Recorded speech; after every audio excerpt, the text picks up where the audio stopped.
नीतीश कुमार जी का ये आशीर्वाद का फल है कि आपके सामने इस गड़े हुए मुर्दा को अपना एयरफील्ड था वो बहुत पहले सब यहाँ जहाज आती थी, लेकिन बीच में बिल्कुल ख़त्म हो गया था।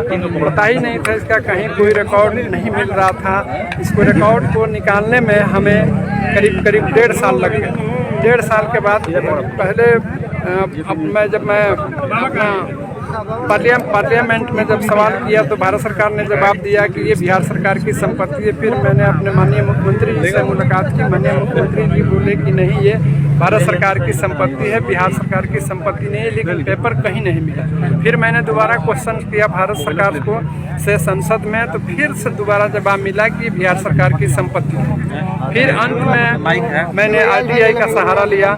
एक RTI किया, उसमें जवाब नहीं मिल सका। फिर दूसरी RTI लगाया, उसका जवाब नहीं मिल सका। फिर तीसरी बार अपील में जब मैं गया तो सरकार उसको ढूंढना शुरू की।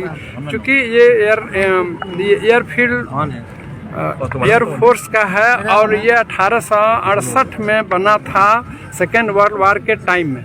उसमें ब्रिटिश गवर्नमेंट थी, उसकी राजधानी कलकत्ता में थी।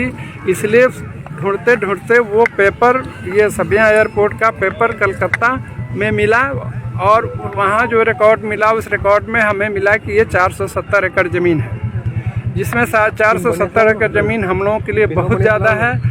पटना एयरपोर्ट 200 एकड़ से कम में ही काम करता है या 200 के आसपास है। तो मैं समझता हूँ कि उससे काफ़ी बड़ा है और सरकार इसमें चाहेगी तो बड़ा एयरपोर्ट बन सकता है, इंटरनेशनल एयरपोर्ट भी बन सकता है भविष्य में। तो उसके लिए जब ये पता चल गया सरकार से कि हाँ ये भारत सरकार की, फिर सरकार ने जवाब दिया कि ये भारत सरकार की संपत्ति है और रक्षा मंत्रालय की संपत्ति है। फिर मैंने रक्षा मंत्रालय से संपर्क किया और सवाल उठाया। रक्षा मंत्रालय ने नगर विमानन मंत्रालय को ये कहा कि ये चूँकि एक केंद्र सरकार की योजना है उड़ान योजना, जिसका नाम जिसमें है कि उड़े देश का आम नागरिक, उसी के तहत ये योजना है। ये योजना RCS रीजनल कनेक्टिविटी स्कीम, क्षेत्रीय उड़ान योजना, उसके तहत ये शामिल हुआ है उड़ान योजना में। और जब शामिल इसमें हो जाता है तो इसकी प्रक्रिया है कि एयरलाइंस बिडिंग करती है। चूँकि एयरलाइंस अब कोई सरकारी नहीं रह गई है, सरकार के नियंत्रण में नहीं है। अगर सरकार के नियंत्रण में रहता तो वो तुरंत सरकार आदेश करती है एयरलाइंस को और ये काम शुरू हो जाता। 751 एकड़ में ये सबिया हवाई अड्डा है। इसमें बहुत सारे अतिक्रमण किए गए हैं, लोग इसमें बसे हुए हैं। यदि ये एयरपोर्ट का कार्य शुरू आज से हो रहा है तो बहुत लोग यहाँ से अतिक्रमण जो किए हैं उनको हटाना पड़ेगा। तो जो व्यक्ति भूमिगृह है, उनके पास जमीन नहीं है, वो कहाँ जाएंगे? उनके लिए सरकार क्या व्यवस्था करेगी? देखिए, लोगों को बचाने के लिए ही 2 फेज में ये काम तय हुआ है। बिहार सरकार, रक्षा मंत्रालय और हम यहाँ का स्थानीय प्रशासन और मैं मिलकर इसको 2 फेज में पूरा करने का कोशिश, मैंने ये निर्णय लिया गया है इसलिए कि सब लोगों को दिक्कत नहीं हो इसमें। और अभी जब 200 एकड़ चिन्हित किया गया है, इसमें ज़्यादातर खेती का अतिक्रमण की है वो जमीन, तो उसमें तो किसी को परेशानी नहीं होगी, खेत है वो ले लेंगे। कुछ हो सकता है कि और भी घर इसमें पड़े, लेकिन मैं उम्मीद करता हूँ कोई पड़ेगा नहीं।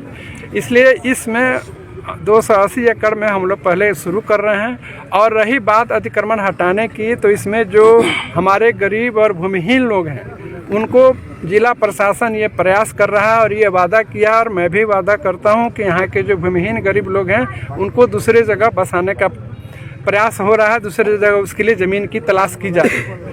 तो कोशिश है कि किसी को उजड़ना नहीं पड़े, जिसका कोई आश्रय नहीं हो। और बाकी जो जनता हमारी है, जो सक्षम है, क्योंकि बहुत हमारी जनता है कि अपने गांव में भी घर है, यहाँ भी घर है, तो उनसे मैं हाथ जोड़कर प्रार्थना करता हूँ कि उन्हीं के फायदे के लिए है और उन्हीं के क्षेत्र का सबसे ज़्यादा विकास होगा। उस विकास का फायदा सबसे ज़्यादा उन्हीं लोगों को मिलेगा। इसलिए वो कृपया धीरे धीरे खाली कर देंगे तो एक हम लोग के गोपालगंज जिले के लिए एक कृति। लक्ष्य क्या है? कब तक इसका समय सीमा रखा गया? अब एक सारी प्रक्रिया पूरी हो चुकी है, एक ही प्रक्रिया बाकी है, वो है अभी मैंने आपको बताया कि अगर केंद्र सरकार के अंदर में एयरलाइंस रहती तो वो तुरंत शुरू हो जाता। अच्छा। लेकिन चूँकि जितनी एयरलाइंस हैं सब प्राइवेट हैं, तो इसकी अब प्रक्रिया ये है कि जब भारत सरकार बिडिंग निकालती है, उसमें बिडिंग में जनता के शब्दों में मैं कहूँ कि टेंडर निकलता है। जनता को समझने के लिए। जी, जी। जैसे वो बिडिंग निकलेगा, कोई भी एक एयरलाइंस बिडिंग उसमें कर देगी, जिस दिन बिडिंग कर देगी उसके बाद से भारत सरकार इसमें काम लगाना शुरू कर देगी। सर हम लोग को मैंने बता दिया, सर, एयर